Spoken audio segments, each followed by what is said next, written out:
Mbola kafaliana mandrakariva ry ava-malala ao amin'ny tompo no ifampiarabana amintsika tsara iavindray amin'ny alalan'ny ty fandaharana amin'ity andro fahadimy ty izay entin'ny departementan'ny fahasalamana sy ny fahalalana onony miaraka eo anivon'ny IOK sy ny FMC.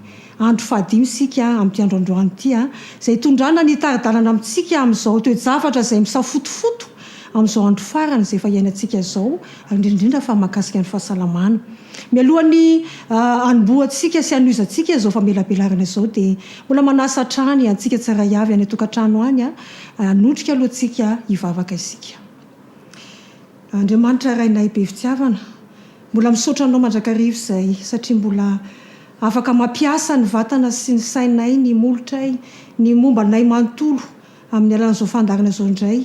Ny fitaovana ampiasainao ny tenako manokana hitondra ny hafatra avy aminao indray koa mamindrafo aoko mamelany heliko ary aoka ny fananao masina ny Andriamanitra no hitaridalana hanositra amin'ny molotro ary ireo mpanaraka izao fandarana izao Andriamanitra dia menao fahazavan-tsaina hatakatra ny hafatra sarobidy rehetra izay tianao entina amin'ny isam-batan'olona amin'izao vaninandro farany izay iainana izao.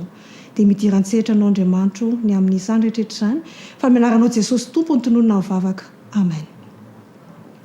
Eny ary ny loha hevitra androany indray dia hoe tsy mety reko ny feon'i Jehova nahoana? Tsy mety reko ny feon'i Jehova, ny fanontaniana mipetraka dia hoe nahoana?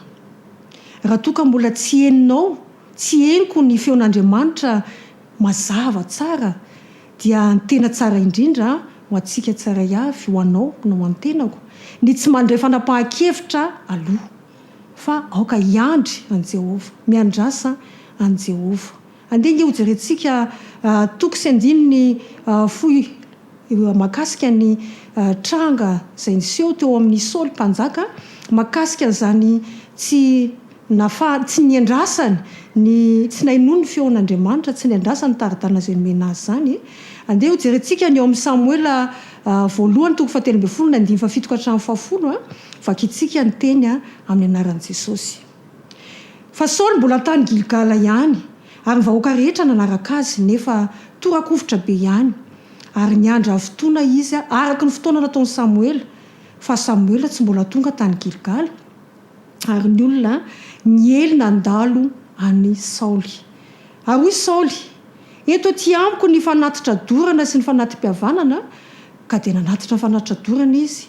Ary rehefa vita ny nanaterany fanatitra dorana, indro tamin'ny Samuela ary nivoaka ny tsena azy Saoly mba hiaraba azy. Dia hoy Samuela, inona nataonao? Ary hoy Saoly, raha hitako fa niely nandao any ny olona sady tsy tonga tamin'ny fotoana ianao ary tafangona tany Mikmasy ny Filistina dia hoy izao, hidina amin'izao ny Filistina melay aty Gilgala nefa tsy mbola nanao fifonana tamin'i Jehova aho, dia sa ihany aho ka nanatitra ny fanatitra dorana. Ary hoy Samuela tamin'ny Saoly, nanao adala ianao, tsy nitandrina ny didin'i Jehovah Andriamanitra ao izay nandidiny anao ianao, fa raha tsy izany ankehitriny Jehova dia ho nampitoetra ny fanjakanao amin'ny Israely ho mandrakizay. Koa izao dia tsy haritra ny fanjakanao.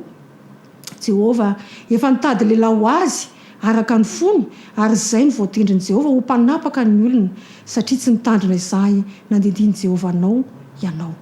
Hitantsika amin'izany fa tsy nanaraka izay taridalana, tsy niheny ny feon'Andriamanitra i Samuela. Ho amintsika koa dia mipetraka amin'ny fanontaniana hoe nahoana no tsy mamaly ny tompo, nahoana tsika tsy mety maheno ny feon'Andriamanitra? Misy antony ao. Mbola manana zavatra maro lazaina aminareo ao izy ao amin'ny teniny ao amin'ny Jaona toko 2:12 ary nefa tsy zakanareo ankehitriny. Mbola manana zavatra maro lazaina aminareo ao Andriamanitra nefa tsy zakanareo ankehitriny. Ny antony misy fahotana tsy nafoy sy fikirana tahaka an'izay nitranga teo amin'ny tantaran'ny Saoly izay fahitantsika teo. Ary hoy izy ny ao amin'ny Isaia toko 9:17 vakitsika ny teny amin'ny anaran'i Jesosy. Mety manao toy izao koa isika tsara iavy. Nahoana izahay no mifady hoy izy nefa tsy hitanao, ary nahoana izahay no mampahory ny tenanay nefa tsy ahonao. Ny ao amin'ny 9:2 dia milaza toy izao, nefa izao mbola tadiaviny ihany isan'andro ary ny alalany lalako no sitrany tahaka ny firenena efa nanao ny marina ka tsy nafony fitsipik'Andriamanitra no fanontaniany amiko ny fitsipiky ny fahamarinana sy anirihany avian'Andriamanitra. Ao amin'ny 9 mbola milaza toy izao: indro tamin'ny fa amin'ny andro fifadianareo aza dia mbola nitianareo ihany nataonareo ary mpiasa rehetra ao aminareo dia ampahorianareo. Ny Isaia 7:9-2 dia milaza toy izao: indro ny tanan'i Jehovah tsy fohy fa mahavonjy ary ny sofiny tsy lalo-dalovana fa mahare. Fa inona ny antony izy tsika? Fa ny elokareo no efitra mampisaraka anareo amin'Andriamanitra ary ny fahotanareo no mampiafina ny tavany aminareo. Toko sy andiny fa itsika loatra ary itsika ny tohina ka dia aono izy ka dia tsy miaino izy.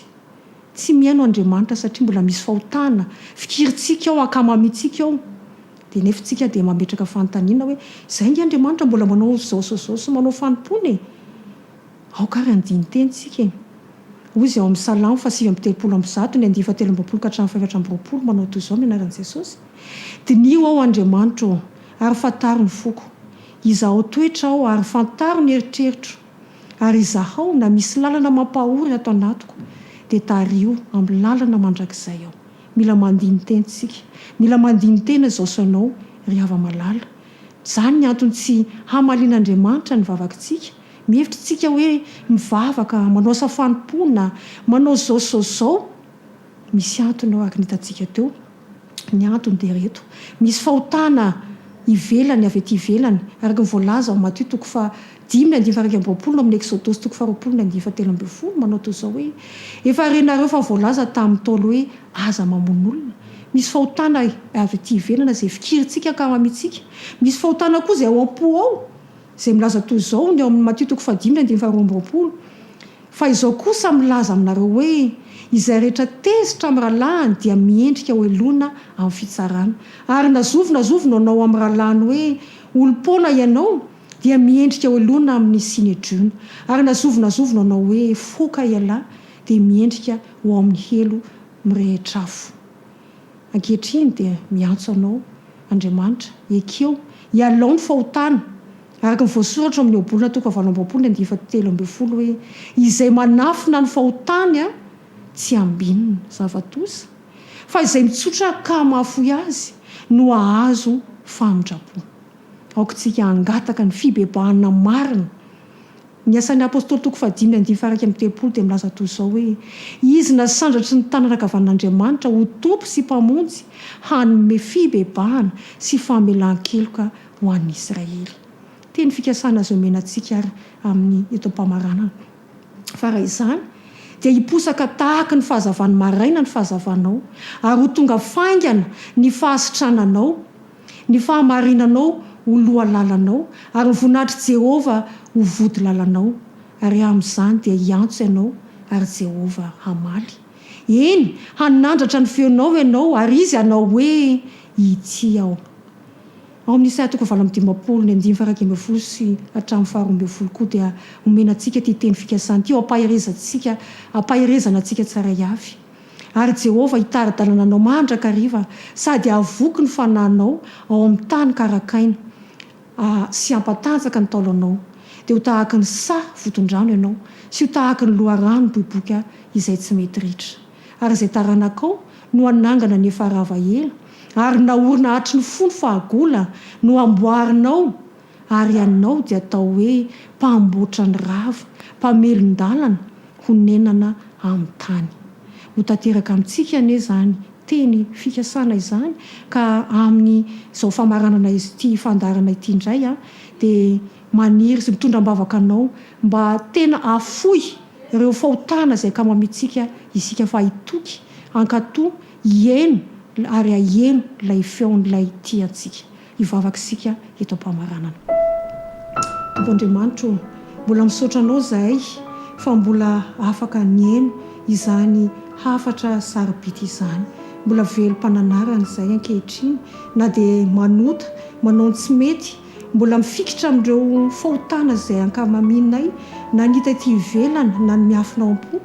Ankehitriny Andriamanitra, toano hery ny fanapahan-kevitra zay raisy ny tsara avy ny atokantrano any ny tena koa anatin'izany hahafoy ireo fakofako-pahotana rehetra zay mbola kamamina sy fikiranay ka tsy hahafahanay maheno ny feonao dia mamindrafo Andriamanitra ary mbola apetraka eo am-pelantananao indray ny fitohizany ny fandarana sisa rehetra fanominy amin'ny anaranao ihany Jesosy malala ny tonoina mivavaka.